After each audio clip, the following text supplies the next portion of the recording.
Itu sebenarnya memang sudah mengidap diabetes karena faktor keturunan. Pada tahun 2014 ketika kita ke Jepang, mungkin karena dasar orang Jawa ya, jadi makannya mesti yang manis-manis. Ketika ke Jepang dia nggak bisa makan yang enak-enak di sana, kemudian dia akhirnya minum. Begitu malam, kemudian tiba-tiba dia jatuh. Udah sesak nafas, nggak bisa nafas lagi, udah Senin Kemis, udah sampai pesan sana pesan sini, kemudian dibawa ke UGD di Jepang. Setelah dibawa ke UGD pun, dokter di UGD nggak bisa nanganin ini apa, sampai diperkirakan jantung, sampai disuntik ampul jantung yang gede. Ternyata setelah dipanggil dokter spesialis, diperiksa darah, ternyata gula darahnya 700. Betul. Jadi dokternya juga kaget, apalagi orang Jepang sama care sama penyakit. Kemudian langsung bilang, ini nggak boleh pulang ke Indonesia, ini harus nginep, dirawat inap paling sedikit 2 minggu. Saya udah mikir berapa duitnya ya di Jepang. Kemudian setelah, ya puji Tuhan, setelah dibantu doa juga, dokter bilang akhirnya boleh pindah ke kamar biasa, dan tapi harus dibantu dengan insulin. Jadi sejak saat itu istri saya pulang ke Indonesia harus pakai insulin. Nah, beberapa saat setelah pulang ke Indonesia, ternyata dia hamil pula. Nah, punya riwayat hamil itu dia setiap hamil itu ada preeklamsi. Jadi semua naik semua, termasuk gula darahnya. Jadi ketika makan itu pasti gulanya naik. Akhirnya kalau suntik insulin itu mesti paling sedikit 30-40 unit sekali suntik. Kalau tidak, repot karena dia sendiri merasakan luar biasa. Nah, saya kemudian kedatangan Ko Adi dari Semarang itu pada tanggal 10 Juni. 10 Juni datang memperkenalkan SOP ke Pemalang. Kebetulan saya dari Pemalang.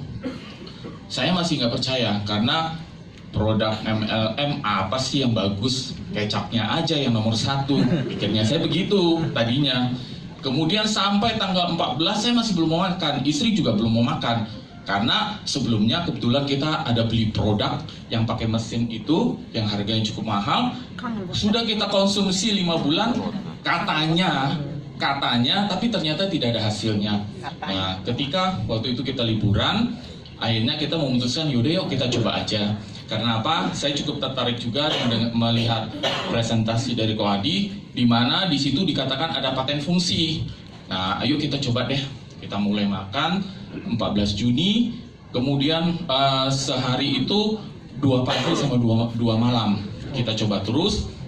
Kemudian mulai berasa efeknya itu di minggu pertama Juli.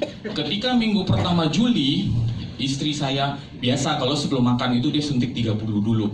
Ketika dia udah suntik 30 itu 4 jam, 5 jam kemudian ketika jam 1, jam 2 pagi, tiba-tiba dia bangunin saya. Coba bangun. Saya ini kok mandi keringat ya. Terus kok tenggen kata dia. Pitam kelayangan ya. Nah, dia bilang gitu. Akhirnya saya coba tes darah. Ternyata setelah tes darah, ternyata darahnya tinggal 42. Besoknya, saya pikir mungkin karena dia suntiknya kebanyakan, makannya sedikit, suntiknya kebanyakan. Besoknya, begitu lagi. Mungkin kamu 30 kebanyakan, turunin dikit deh. Besoknya, masih suntik lagi makan, terjadi lagi demikian. Begitu dites, gulanya masih 50-an. Waduh, berarti kalau begitu, akhirnya kita mengambil kesimpulan, SOP ini sudah mulai bekerja di dalam dirinya. Akhirnya sudah mulai membantu pankreasnya sudah mulai untuk memproduksi insulin. Maka sejak terima kasih. Maka sejak awal Juli itu akhirnya kita terus, dan saya bilang sama Ko Adi, ya udah kok saya pasrah deh, saya ikut deh SOP ini. Akhirnya tanggal 11 Juli kita mulai ikut, malah nggak tanggung-tanggung kita konsumsi yang banyak, sekalian nyetok yang banyak di Pemalang karena kita percaya SOP ini bisa membantu dia melepas insulin. Sekarang itu kan sampai awal Juli ya. Sampai sekarang sudah mau akhir Juli ini, dia sudah sekarang berusaha insulin yang tadinya tiap hari sekarang sudah mulai turun 10. Paling banyak dia suntik 10. Nah, sekarang sudah mulai lagi belajar kalau makannya tidak terlalu besar, dia sudah mencoba untuk tidak insulin lagi. Kemudian tentunya